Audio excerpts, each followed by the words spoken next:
बहुत समय पहले की बात है। एक गरीब भिक्षुक था जो भिक्षा मांगकर अपना जीवन यापन करता था। उसके पास केवल एक मिट्टी का पात्र था जिसमें वह मांगता, लेकिन मिट्टी का पात्र कमजोर था और बार बार टूट जाता। इससे परेशान होकर भिक्षुक रोज भगवान से प्रार्थना करता, हे भगवान, कृपा करके मुझे एक मजबूत लोहे का पात्र दे दीजिए। कुछ समय बीता। एक दिन उसे रास्ते में लोहे का एक पात्र पड़ा हुआ मिला।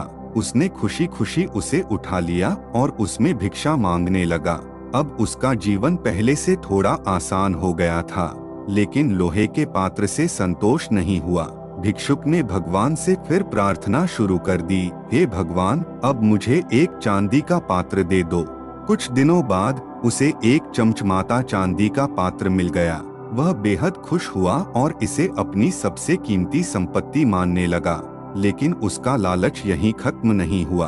अब उसने भगवान से नई प्रार्थना शुरू कर दी, हे भगवान, इस चांदी के पात्र को सोने का बना दो।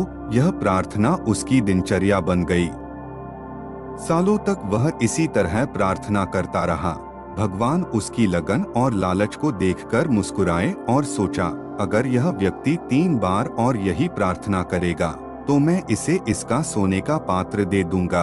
उस दिन भिक्षुक ने फिर प्रार्थना की, हे भगवान, इस पात्र को सोने का बना दो। पहली बार कहा, दूसरी बार कहा, तीसरी बार उसका धैर्य जवाब दे गया। गुस्से में उसने भगवान से कहा, अगर तुम इसे सोने का नहीं बना सकते तो इसे मिट्टी का ही बना दो। भगवान मुस्कुराए और बोले, तथास्तु। चांदी का चमचमाता पात्र तुरंत मिट्टी का बन गया। भिक्षुक स्तब्ध रह गया और निराश होकर सोचने लगा, शायद भगवान मुझसे नाराज हो गए हैं, तभी मेरी सबसे कीमती वस्तु मिट्टी की बन गई। काश मैंने धैर्य रखा होता और गुस्से में यह मांग न की होती। यह कहानी केवल भिक्षुक की नहीं, बल्कि हमारे भीतर के उस मन की है जो कभी संतोष करना नहीं जानता। मन सदा अधिक चाहता है, कुछ बेहतर, कुछ ऊंचा। लेकिन ध्यान दें, यह अधिक का खेल अंतहीन है। जब तक मन में लालच है, तब तक कृतज्ञता का अनुभव असंभव है। भगवान ने उसे मिट्टी का पात्र क्यों दिया? क्योंकि मिट्टी का पात्र प्रतीक है साधारणता का, जड़ों की ओर लौटने का। हमारा मन चांदी और सोने का पीछा करता है, लेकिन सत्य मिट्टी में है।